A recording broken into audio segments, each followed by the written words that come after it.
of customer cooperation. Okay.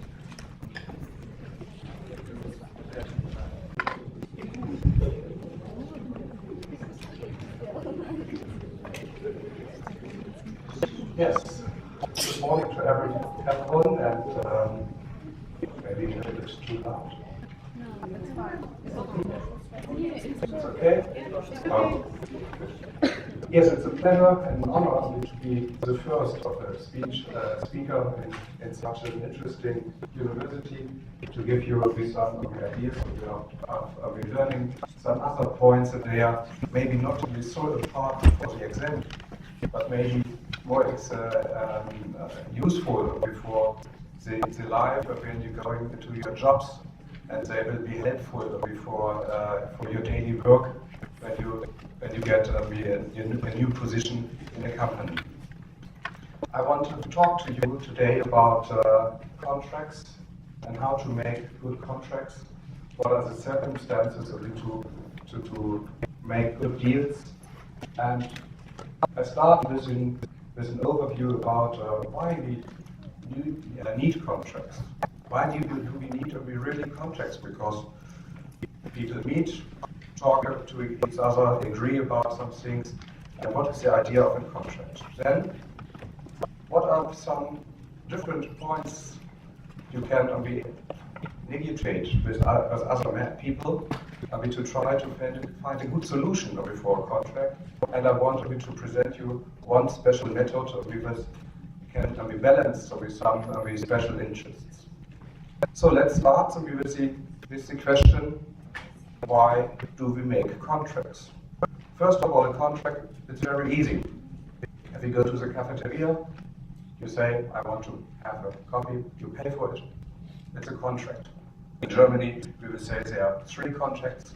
First is the contract will be that you agree that you get a coffee if you pay. Second contract is you get the coffee. You are now the owner of the coffee. That's the second contract. And then you give the money. Now the people they are working in the cafeteria, now they are the owner of the money. 3 contracts, 1 coffee. Life must not always be so complicated, and we like in Germany when we lawyers think about such an easy thing like buying a coffee. But sometimes you have more complicated things. Buying buildings, make contracts, we buy for a big company, they need the goods, and you discuss about the circumstances, and they are more often very, very complicated. And because of this, it's a difference of what kind of contract do you make. That's the first thing you must to analyze. Normally, it's very easy not very complicated to make a contract. Look at the history, or look at the market. People standing, discussing about a price. They're discussing, I want this, either you give me only this. And after a while, they agree about the price for a special good. And not a signed contract, only a handshake. You make a handshake after a discussion about some prices. But now, contracts is not about if you are feeling happy with each other. Contracts, they are made mostly because of things they are going wrong. If you look on the market, you buy something, you agree about, okay, I will buy this, and I will give you this amount of money. It's very easy, handshake. But what is with other contracts? You're buying for a company a lot of things, a longer period of maybe 2 years. Every month there will be a special amount of goods are coming. And what if when something goes wrong? Things are broken, too late, not a good quality. And this is the idea of making contracts. The idea is contracts is to make people to make people or working together solve problems? What are the rules in the relationship between two companies or two persons if things are going in the wrong direction? How can you solve the problem? And this is the main point of a contract. The main point normally is who are the acting parts, who buys, who sells. What is the thing you are buying? It's a definition about maybe quality, amount. The third thing is, what is the price for it? And the time, when is it delivered? So these 4 W's, who is a partner? What is the definition of the production? What is the price? When it should be delivered? These 4 points are very important. And if you make a contract and you discuss about,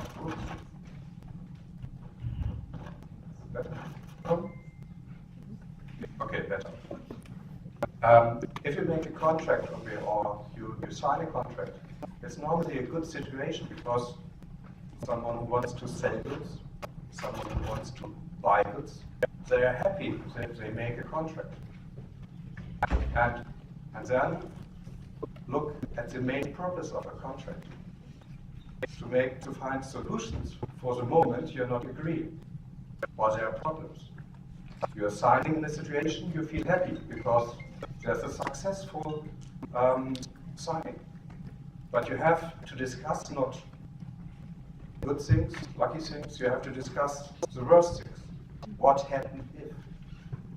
And this is often a problem. If you feel happy and discuss about things like this. There's one very extreme situation when 2 people marry. Shall they make a contract about the divorce?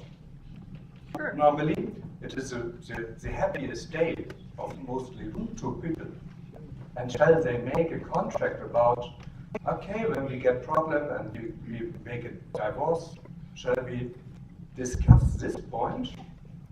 Tomorrow we will go to the church and we will ask, okay, in the good days and the bad days you stay together and you discuss about divorce.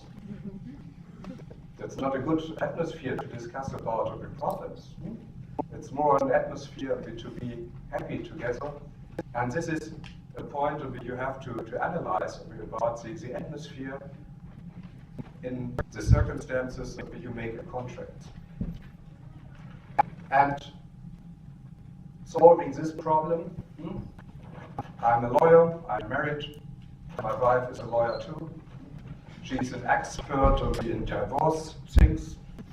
So when I will take the decision to divorce or she, I'm not in a strong position because her knowledge is much better about these things than mine, and my knowledge about the cooperative law will not help you. So, but for this, it's very good that I can trust on the German laws.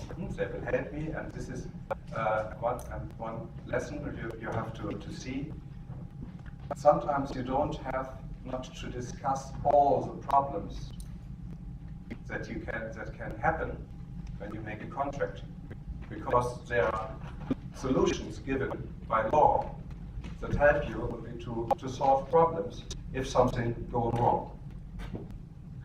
Another point is what you have to analyze before going into a negotiation. It's different roles you have. If you look, you are working for a big company and you want to make a contract with a small and medium enterprise, with an SME, who has the power to say what price you have to pay. Who has the opportunity to make a change and say, okay, no, I can't accept this price. Again, if you go into the supermarket, you will never discuss about your price of your powder. It's fixed.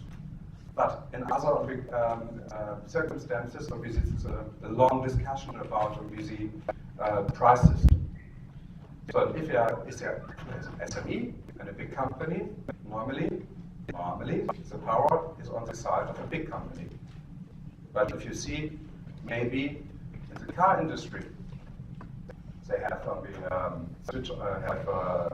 outsourced a lot of the production, but they have often only one company, one partner for a special item. And when this special item is wrong, too late, they get a really, really big problem.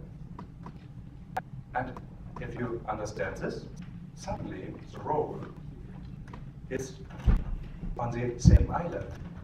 There's a big company and an SME, but the SME is very powerful because I'm the only company who will sell you this thing. Without my thing, you will not be able to build cars. And then you have again the same eye level. Or look at the supermarket, when there are small and medium enterprises, SMEs produce a product, what we call it a must-have. The customers, the consumers, we want to buy a special thing, like a new branded beer, and they say, you have to have it in your supermarket.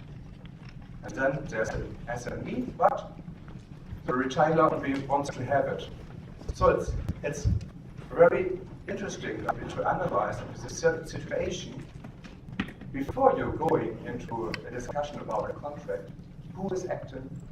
Who's the most powerful of the organization, and who is not? And often in this situation, there are circumstances that help you to find rules or to find guidelines to tackle this situation. If you look, what I told you about a big company and a small company, there are antitrust laws.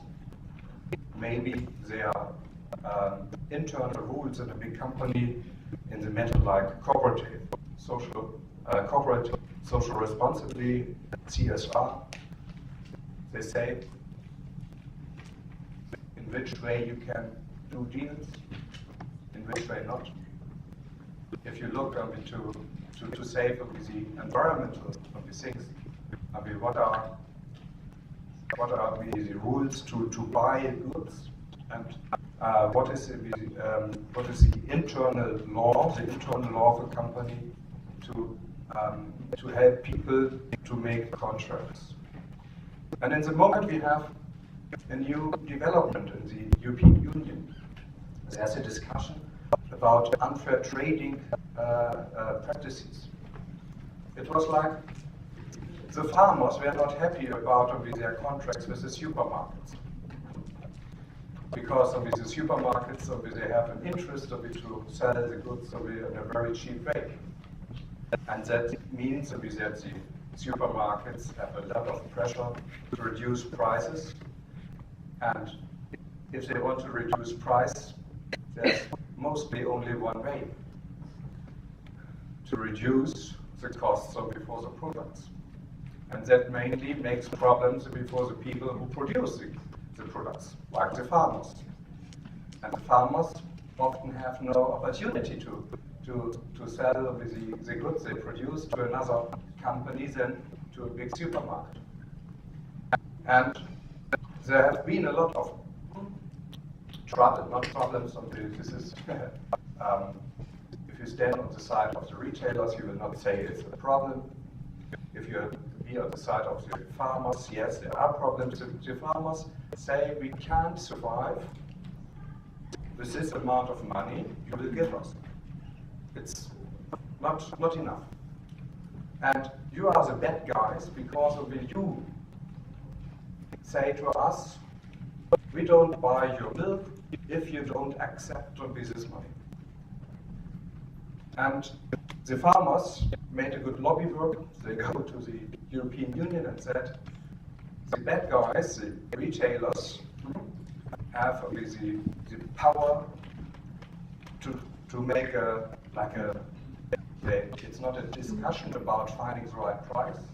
It's more that they come into the room and say, okay, you get this.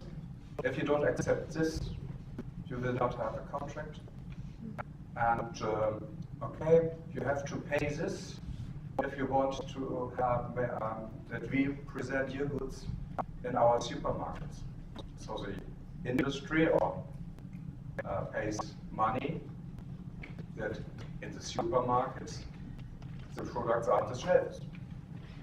And for the advertisement, so look at these products, look here, industry pays a fee.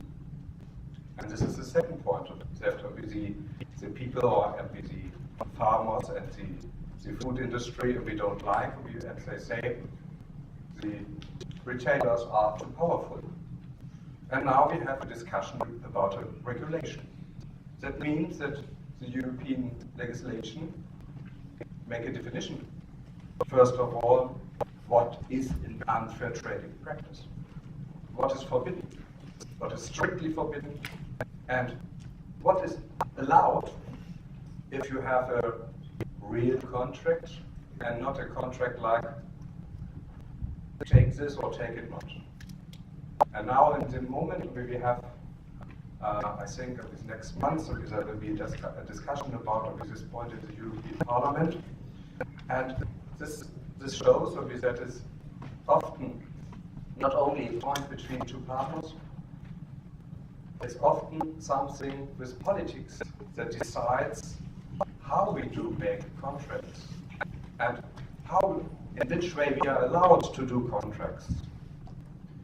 And as a fazit for the first point, I will say it is very important before you go into a negotiation about a contract to make a clear analysis. What are the circumstances? Not only in who has the most power. It is very important to thinking about atmospheres. Do we have a normal contract, or is it a special contract? Are we normally happy about this, or do we have experience with our partner and there have been some problems in the last years, and we have to focus on special problems? And you have a bit to look to all the circumstances, not only law, internal rules, which I have a bit which rules I must follow, and not only the internal ones, and also the external things that they are given to me by law. This is the first point of which you have to make sure when you want to have good contracts. And then with this analysis, with this idea about the circumstances, then you can go into the discussion. But in which way you should act? First of all, it is very easy to say, as I said, with a retailer going to the farmer, egoistical. I have a will, I have an idea, this is my price, eat it or not. But if you go in with a strong position like this into a negotiation, there's a high risk of getting no contract. Because your partner will say, really funny idea. I can't sign a contract with this circumstances. If you are too egoistical, maybe it is only the result of no contract. And no contract is I think it's have a bad contract or no contract. But it's a point of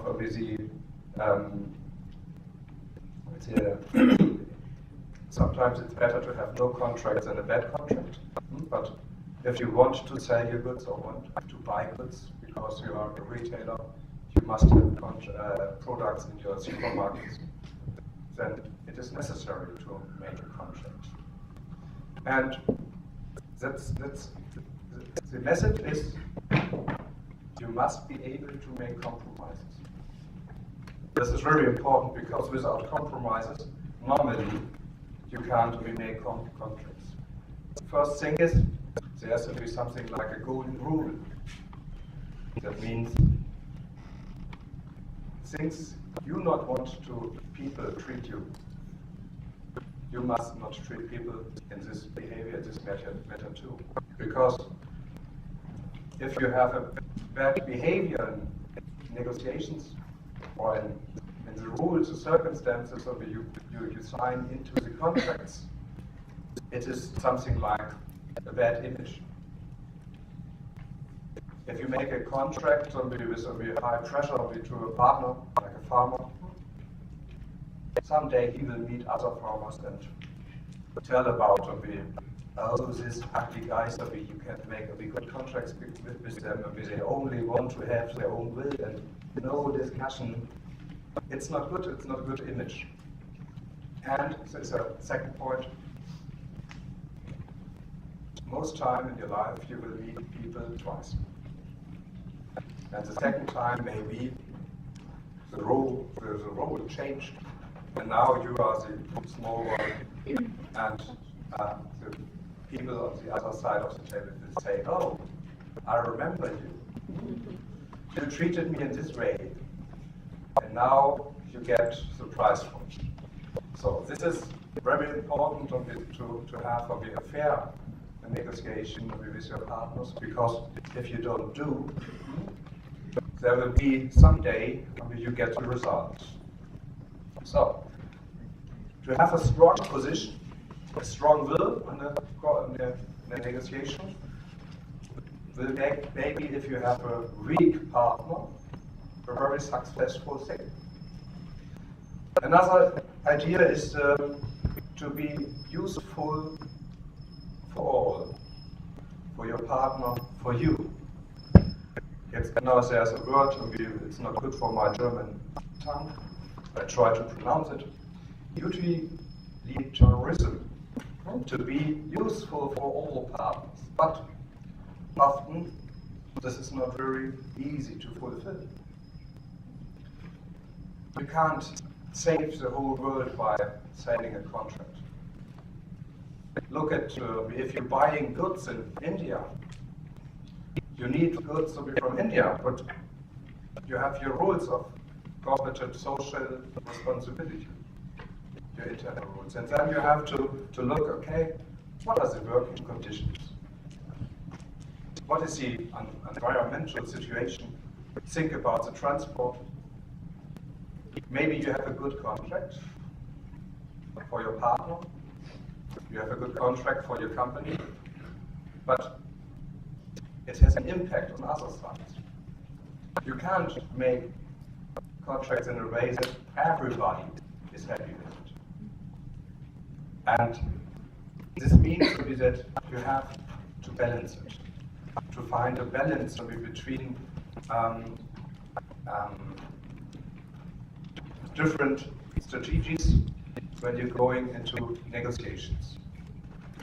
And there's another problem. If you have a weak position, that means that you have a high risk that the contract is maybe a good contract for your partner, but not for you. And if you try to find a way that it is a contract, or the result of the contract is very useful for all partners, it's a high risk that it's not useful for you.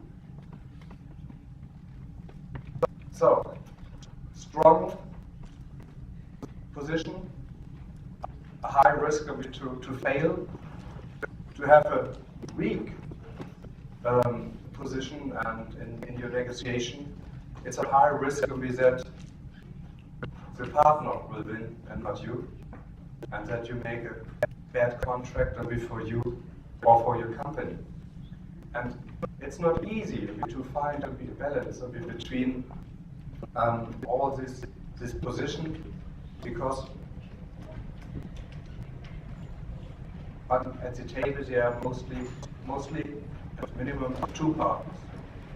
If there's one with a strong position and one with a weak position, it's easy who will win. If we have 2 people with sitting here, strong position,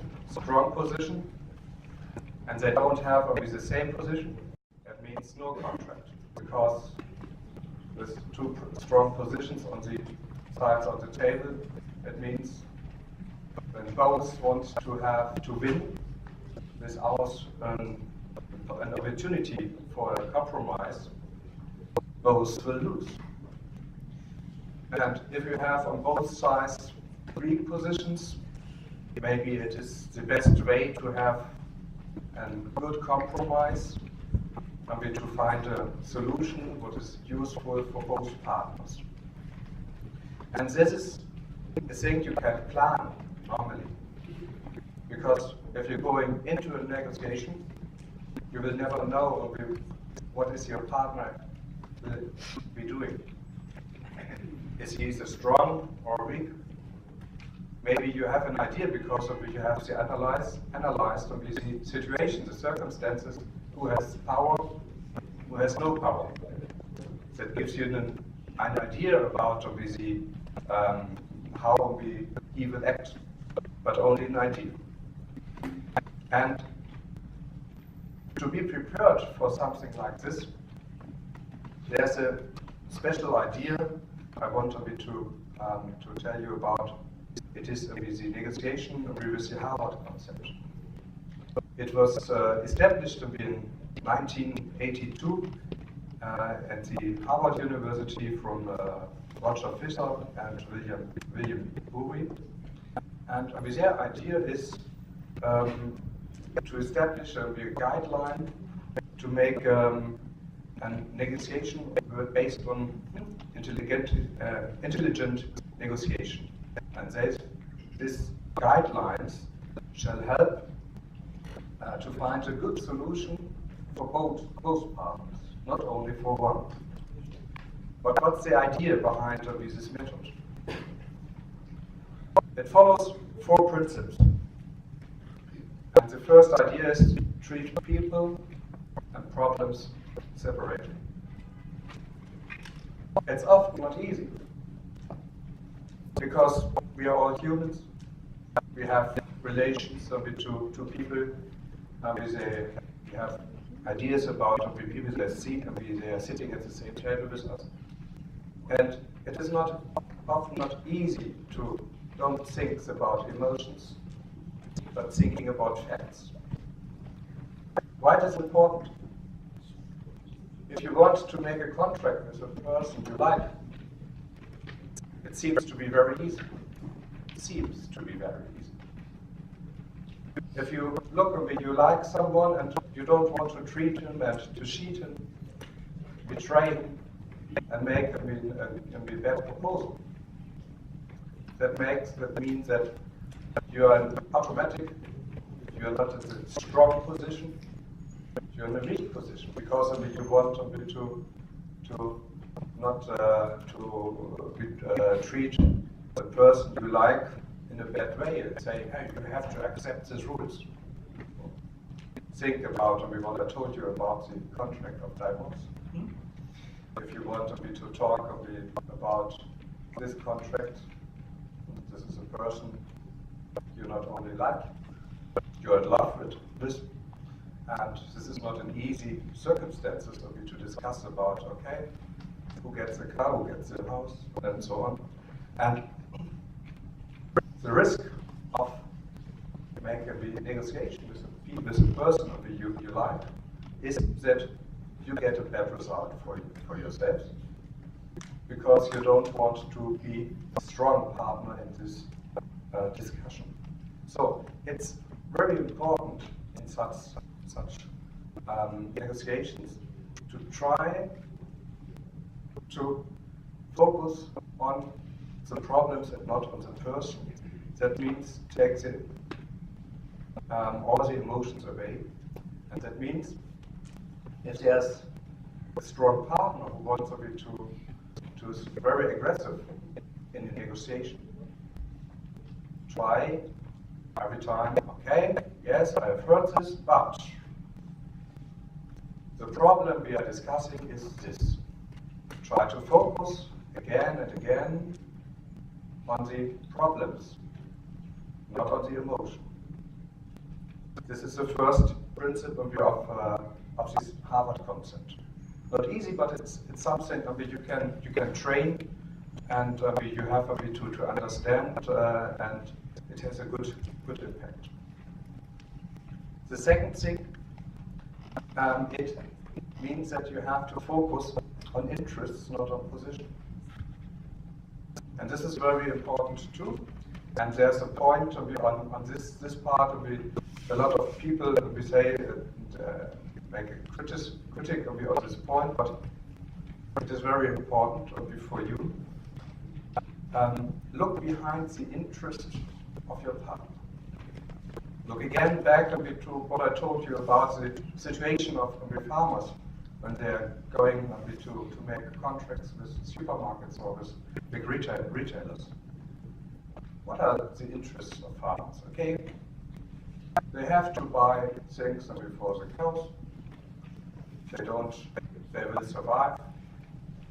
And their interests will be to have an income, maybe this level. And to know this, it's very helpful to have a good contract for both sides, not only for one. Because if your partner signs a contract and he's happy with this contract too, it will be better before fulfilling all the points of this contract. And if the contract is running out and you want to make a new deal, it is helpful that when the last years have been good. And it's every time good to know why people want to have something from you. What is their interest? What is the idea into their demands? Okay, in this point with the farmers, it's very easy. If they say, "Oh, I can't sign a contract with this money you will give me," this is very easy to find it. But other contracts, they may be a little bit more complicated, and it is not easy to find what is the real interest of your partner. If you look at you sign a contract, a working contract, and there are some funny ideas of this contract, what your partner, your boss, will present you. It's often to think about what is the interest of this point. And if you follow this way to understand why is this position for my partner so important, it is maybe helpful to give him a little thing, and then he will accept one position of your list you want to have. Compromises. Compromises means you have to find out what is the most important thing for your partner to follow it. Another point is you have to prepare your decision, develop various options before taking the decision. You have to look at what is the best case for you, what is the best case maybe for both, what is the worst case. Have more scenarios than only one. It is better to have this making more options than only one, because at the end of a negotiation or a discussion about a contract, there's the question: will you sign this? Will you accept this? Will you accept this? We have plan A, plan B, plan C.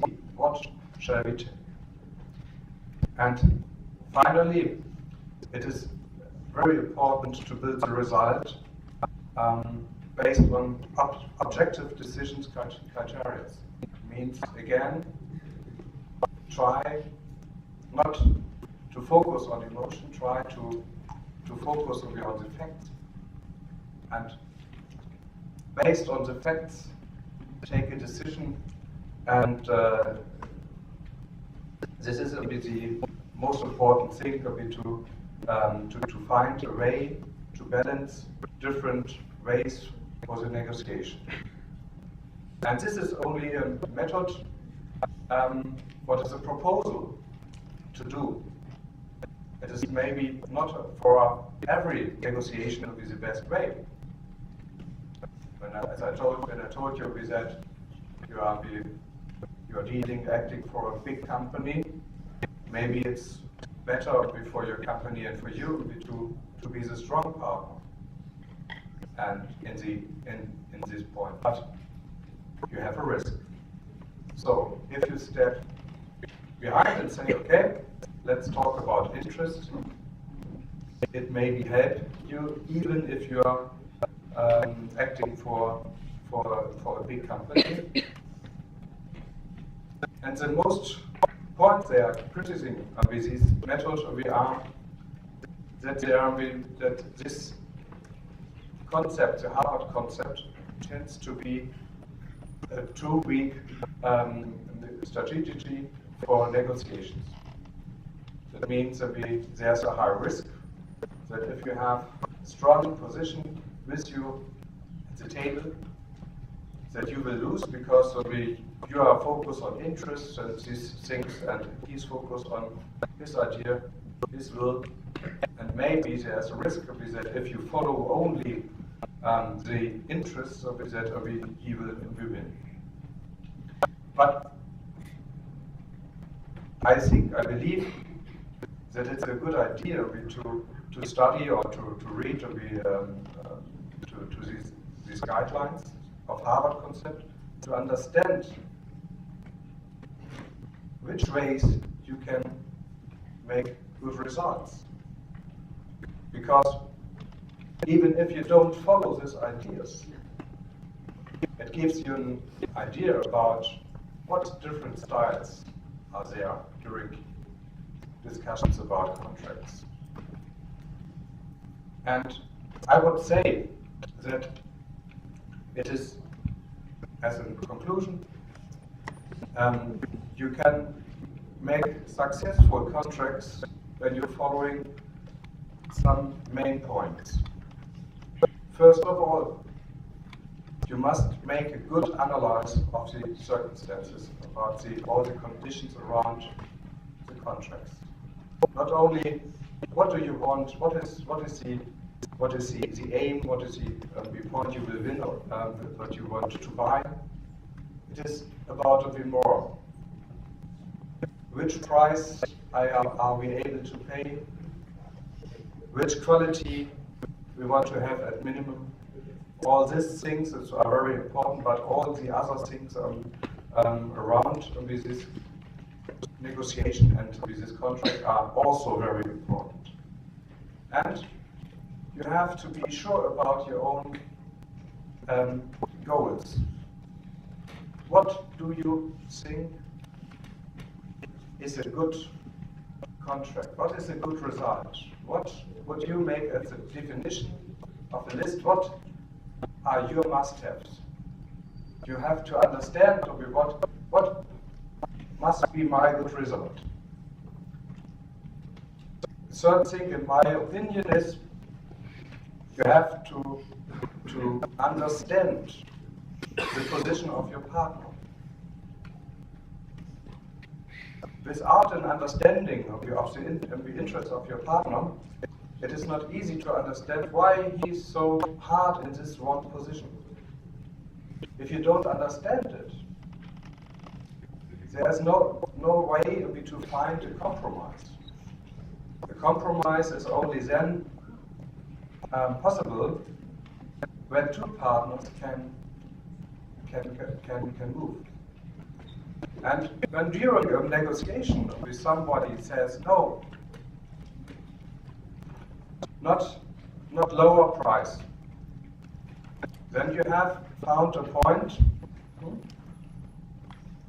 What is for him makes it maybe to change his strategy, because then he tried to defend something.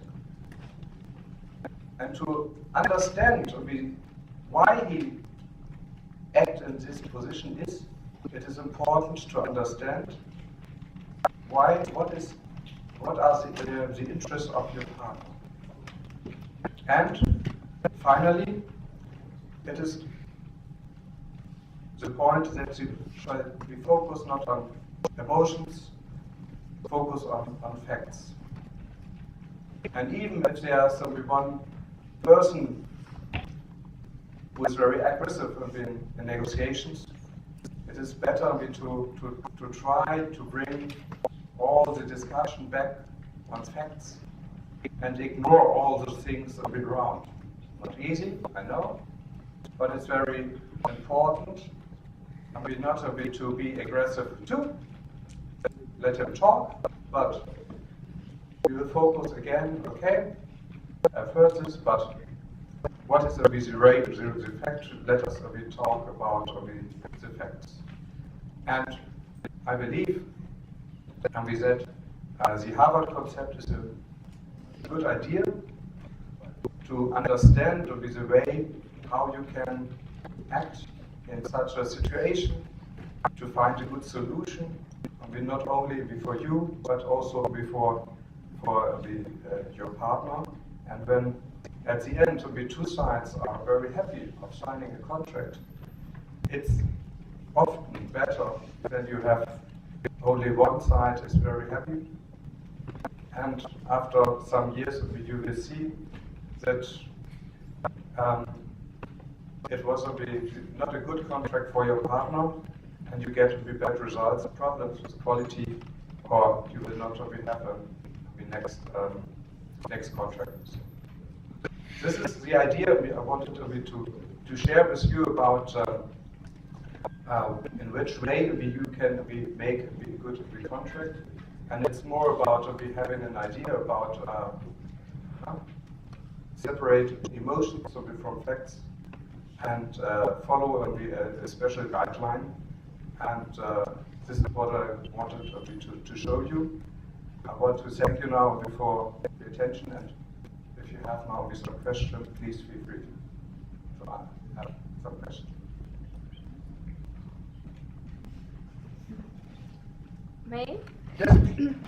Well, first of all, good morning, everyone. I would like to thank you for this wonderful presentation. It was extremely valuable information, so thank you. And right now, I would like to get to my questions. So, could you please outline the major challenge with the contract, and how could we, as potential business people, avoid it? Thank you.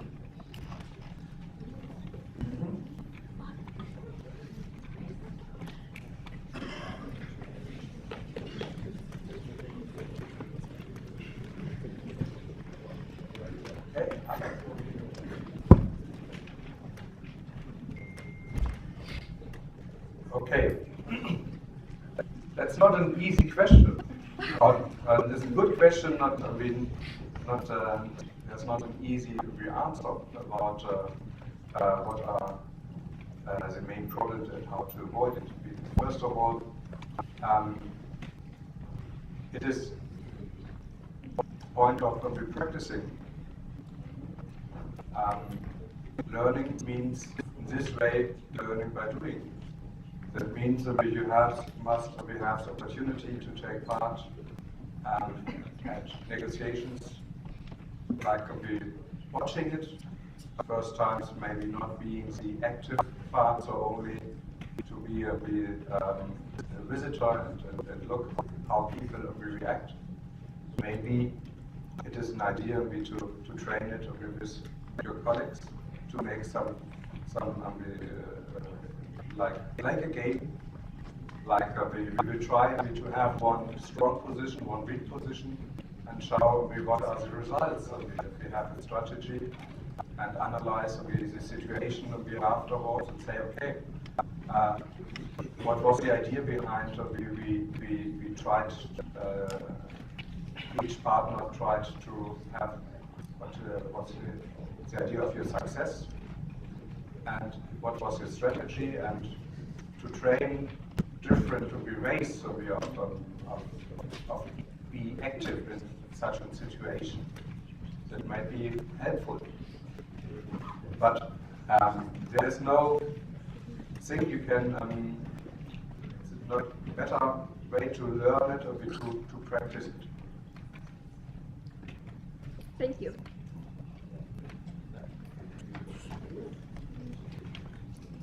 I have a question.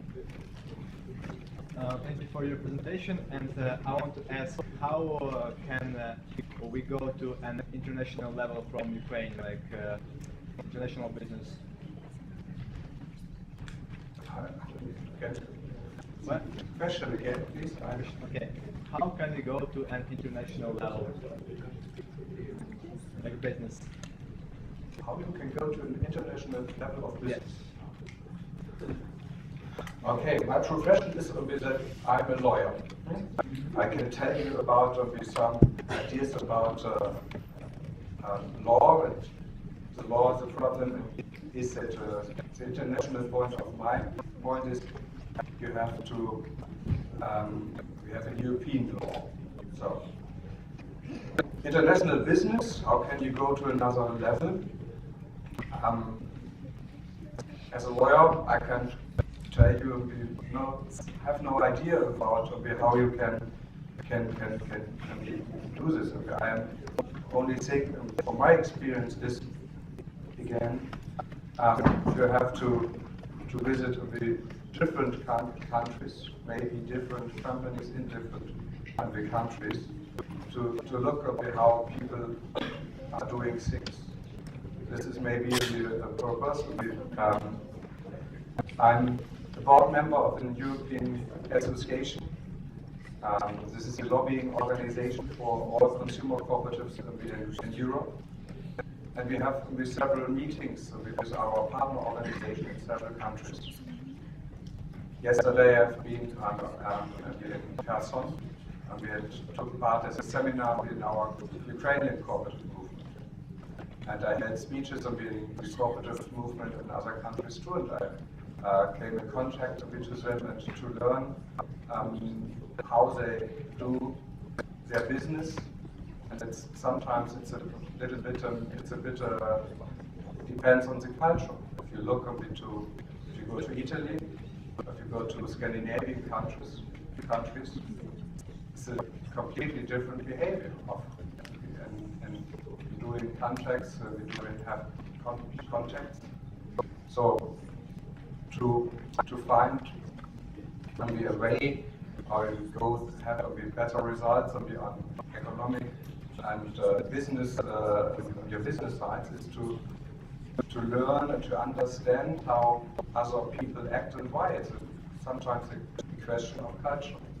Things that you are doing, they are from your position it's the right way, but maybe you will confuse your partner because it's a different culture, and you make a mistake without we have an idea that was wrong.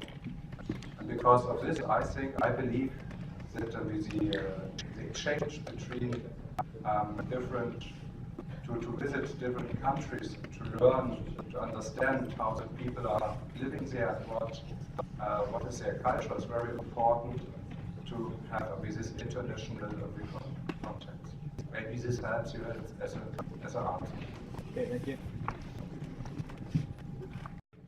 Presentation. So my question is, how would someone decide how long to make the contract last in order to avoid in the future trying to get out of the contract or feel like the contract is not where you want it to be, so you're kind of trying to find something else for yourself, but you're in the contract already. So my question is what's your recommended duration for a contract, and how would someone decide how long to make it last?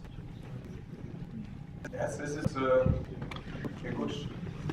good question too. This means how long should the contracts be, and what must be a way out if you feel not comfortable with the results, because the world is changing, and if you make a contract, again, farmers selling milk, you can't make a contract for 15 years because the world is changing, and maybe a contract for this period to make you a lot of problems, maybe on both sides. It depends on the aim of this the contract. If you look if you act in real estate, people who want to rent or be a building for running a business have maybe a higher interest to have a long contract. For I know that the contract for supermarkets in real estate is normally between 10 and 15 years. And you have the right only to ask for 5 years or longer. There are other contracts. They are more short because of the prices are changing. And it depends on the focus on the end. It is very often that the price is not fixed, but the price is like a mathematic idea that if this index going on the up until this level, we will have a new discussion about the price, because for one of the two partners, he will get the problems if we fulfill the price with a fixed, we fulfill the contract with a fixed price that we have on the some price with can change down or high. It depends on the market situation. And again, there is no easy answer. It depends on the circumstances and what is the aim of the contract.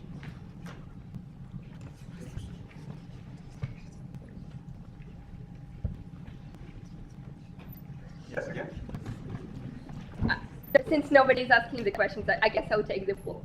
So, sir, obviously you are a very successful corporate attorney, and this is a huge pleasure for all of us to be able to listen to your presentation.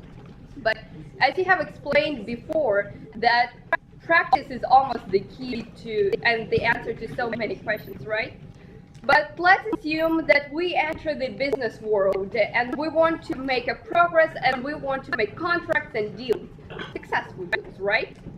So we might be really inexperienced and our company might be a young company. So how can we establish credibility to our other party and show that we're a serious company when we just entered a business world? Thank you. Again, it is, if you are starting, maybe it's a little bit more important to see how people act as you are discussing. And you are going into negotiation, and you are young and new in this position. It's often not so good idea to try to start with a strong position, because if you try to start with a strong position and on the other side of the table there's a person who do this kind of job for long years, he will beat you or she will beat you immediately. So it is more to find a way than to understand the idea of the strategy of the other person and to react. Is he very strong? And is he or she very strong and aggressive? Focus on facts. Try to say, yes, I heard this, but we want to discuss now about the quality. Point. Go back a bit to a point that it is not to be fixed. And if an aggressive person says, you're stupid, it's like, oh, we can't do this, okay? Let's go back on the facts. Let's talk about the definition of this point and to find a way out. And this is, at the beginning, I think it's a bit more easy to try not to start with a strong position, but because there's a high risk of a person against at the other side of the table, you will not be winning against if you want to try this strategy. Thank you.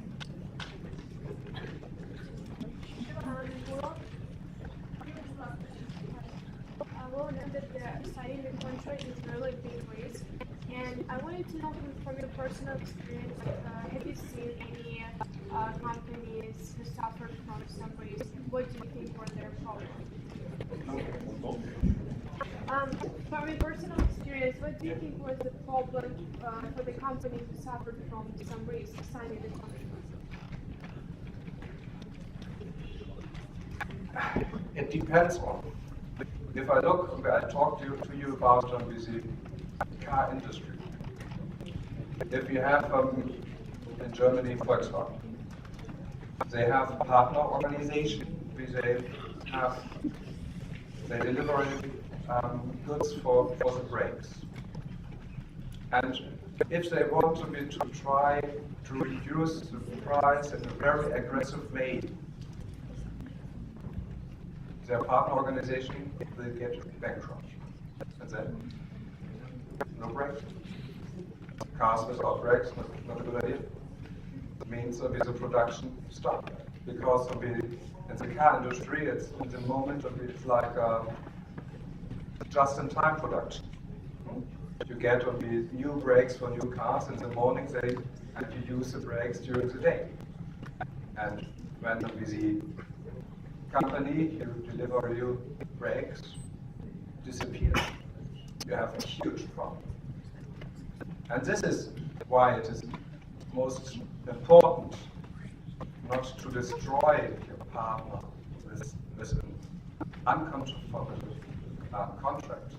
Maybe you have a good result of your own yes, good price, we are the winners.